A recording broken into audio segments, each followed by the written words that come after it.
Pemirsa, kini kami kembali hadir untuk menjumpai Anda dalam Berita Lampung bersama saya, Tika Rana.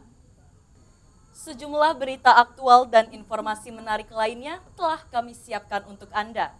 Berikut berita utama pagi hari ini.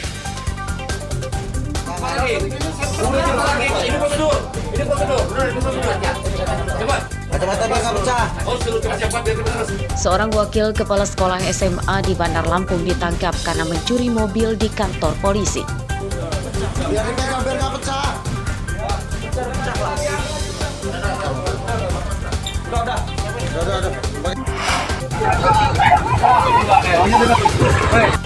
Mana bahannya? Tenang. Punya kamu bukan? Bukan. Seorang bandar narkoba Lampung Tengah mengajak balita saat menjual sabu-sabu ke pelanggannya. Mana gitu. Ya enggak apa-apa. Dua ya.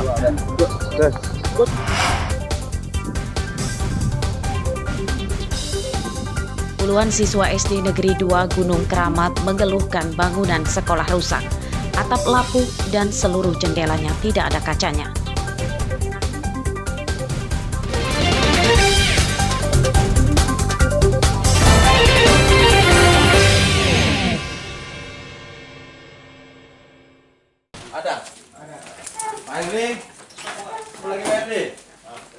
Rumah seorang pencuri mobil di Mapolresta Bandar Lampung digerebek polisi Kamis malam di rumahnya di Kemiling, Bandar Lampung. Tersangka Herdi Pranajaya, 52 tahun, awalnya tidak melawan saat polisi menunjukkan surat penangkapan dirinya. Bukan maling loh, Pak. Apa jadi? Ya terus. Apa? Kita jangan berdebat di sini. Kalau enggak kami pena. Keriuhan terjadi saat tersangka menolak diborgol dan digelandang ke mobil polisi. Ia berdalih tak bersalah sebab mobil yang dicurinya merupakan mobil miliknya sendiri. Meski diwarnai penolakan, polisi akhirnya menggelandang paksa Herdi Pranajaya ke Mapolresta Bandar Lampung. Herdi Pranajaya mencuri barang bukti mobil hasil sitaan polisi Satuan Lalu Lintas yang diparkir di halaman Mapolresta Bandar Lampung pada Jumat pekan lalu. Mobil itu milik tersangka Herdi Prana yang disita saat terjaring razia polisi karena menggunakan plat nomor palsu. Ia membawa kabur mobilnya dari Mapolresta Bandar Lampung menggunakan kunci kontak ganda. Setelah kita lakukan penyelidikan, setelah saat dilaporkan oleh Satlantas, kita mengecek CCTV di Mako, ternyata orang yang mengambil tersebut dengan olah TKP adalah yang memiliki kunci duplikat dari kendaraan tersebut, yaitu pemilik kendaraan itu sendiri, yang kemudian kita sudah tangkap di kediamannya dan kita tetapkan sebagai tersangka atas hilangnya barang bukti tilang yang diamankan oleh Satlantas Polresta Bandar Lampung. Tersangka Herdi Pranajaya merupakan seorang wakil kepala sekolah di salah satu SMA negeri di Bandar Lampung. Ia nekat membawa kabur mobilnya yang sedang disita polisi karena mobil itu diduga bodong atau tidak memiliki surat-surat kendaraan. Penyidikan kasus ini masih dikembangkan polisi untuk memburu penjual mobil bodong kepada tersangka. Robi Lasto melaporkan dari Bandar Lampung.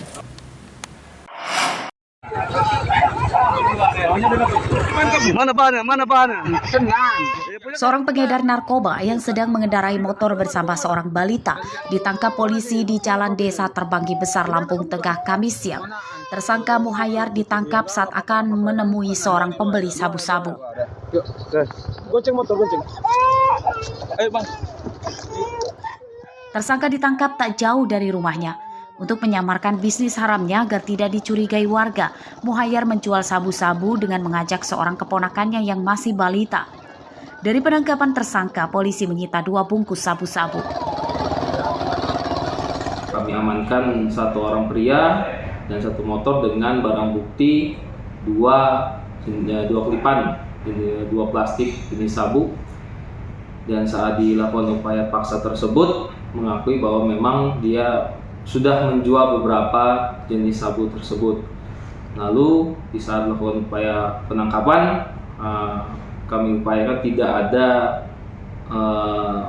pemaksaan, kami lakukan secara kooperatif dan diakui memang ini yang kami dapatkan sabunya hasil sisanya, yang lainnya sudah terjual. Penyidikan kasus ini masih akan dikembangkan polisi untuk memburu pemasok serta para pembeli narkoba di Lampung Tengah. Atas perbuatannya, tersangka terancam hukuman 20 tahun penjara. Ari Susanto melaporkan dari Lampung Tengah.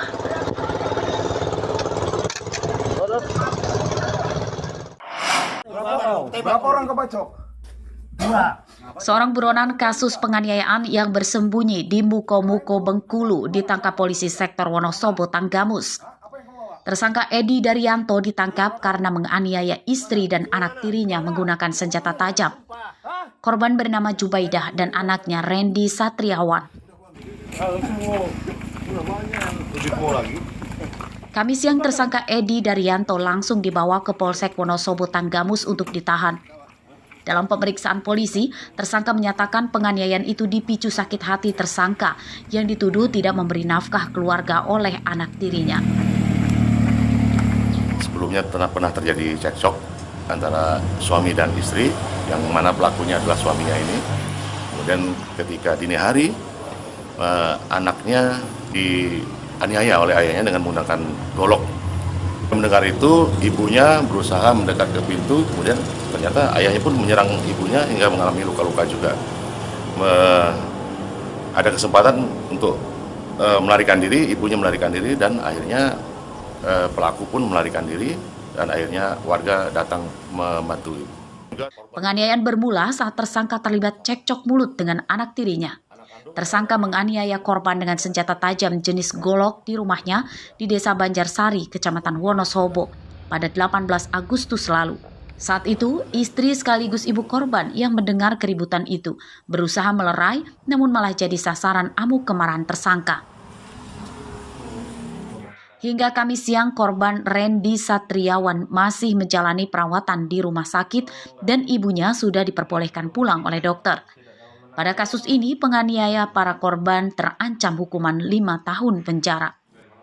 Asep Saifullah melaporkan dari Tanggamus.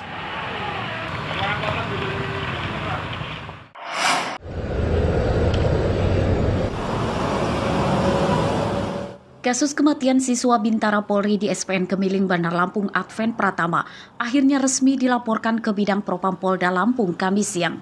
Saat melapor, keluarga Adven didampingi kuasa hukum.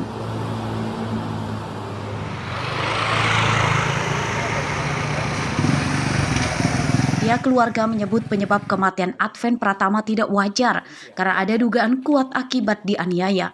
Di tubuh Adven ditemukan luka lebam di punggung, dada, gigi patah, dan salah satu jarinya putus.